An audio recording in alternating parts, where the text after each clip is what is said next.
Oui, alors un petit bonus. Que se passe-t-il quand on associe deux condensateurs en série? Alors au départ, les condensateurs ne sont pas chargés, on met aux bornes de ce dipôle AC, on met un générateur, bah, le condensateur se charge.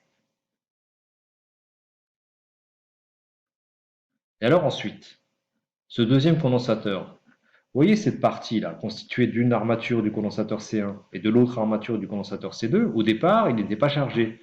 Donc il ne portait pas de charge.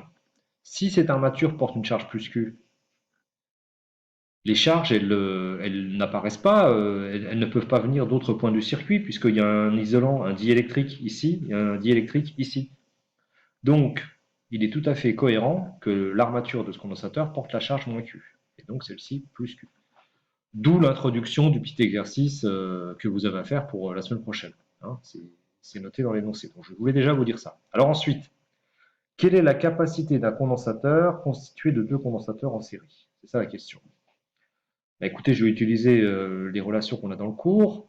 La tension UAB, elle est liée à Q par la relation Q égale à C fois UAB. Pour ce deuxième condensateur, on a Q, c'est la même charge, égale à C fois UBC.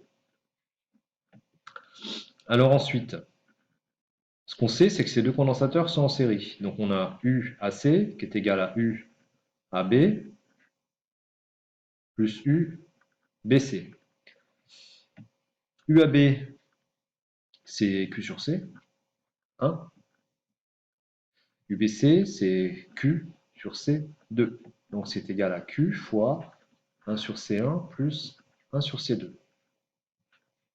Alors UAC, tout se passe comme si entre A et C, on n'avait finalement qu'un seul condensateur. Et on cherche en fait la capacité équivalente de l'association de deux condensateurs en série. On n'a qu'à noter cette capacité C EC.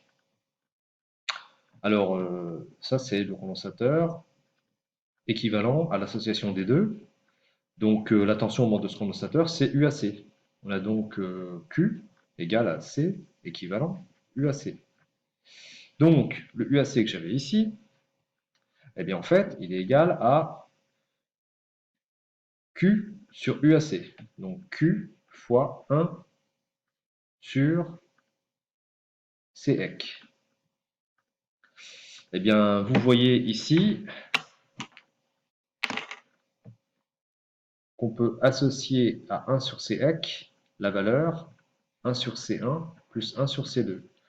Tout ça qui se résume de la manière suivante. Quand on associe deux condensateurs en série, eh bien, l'inverse de la capacité équivalente est égal à 1 sur C1 plus 1 sur C2.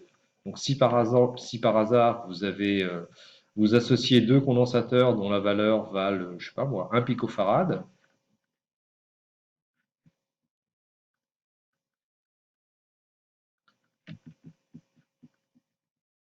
eh bien, vous voyez sous vos yeux ébahis, donc si vous associez deux condensateurs dont la valeur vaut 1 picofarad,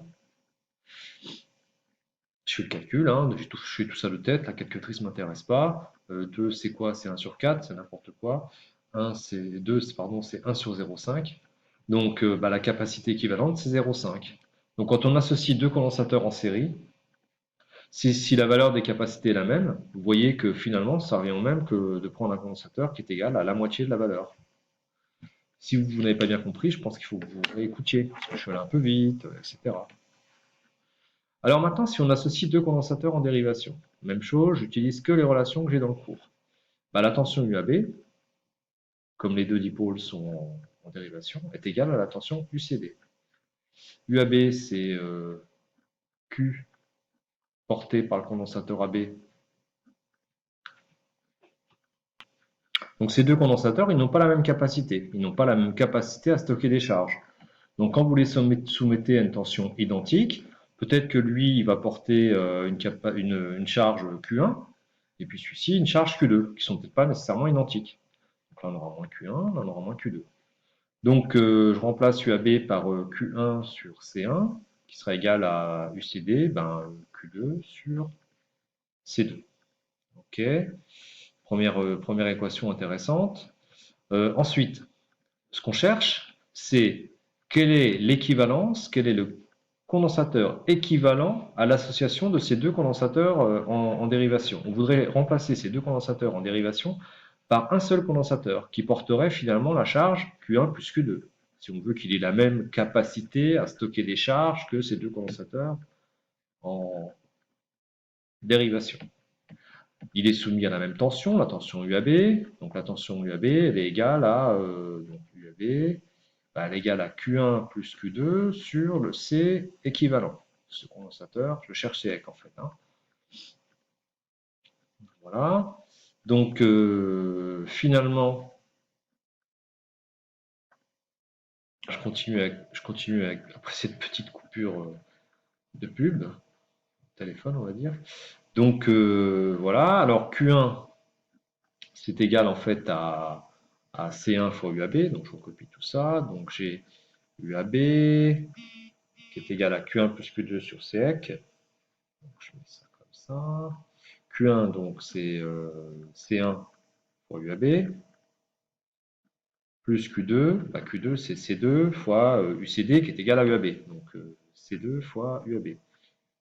Et en fait, je peux mettre UAB en facteur. Donc j'ai 1 égale à 1 fois UAB égale UAB fois le reste, c'est-à-dire égal à C1 plus C2 sur CEC. Donc en fait, quand vous associez deux condensateurs en dérivation, la capacité équivalente, c'est la somme des capacités. Donc voilà, quand on associe deux résistances en série, on peut additionner la valeur des résistances. Quand on associe deux condensateurs en série, en fait, on peut additionner l'inverse des capacités et c'est égal à l'inverse de la capacité équivalente.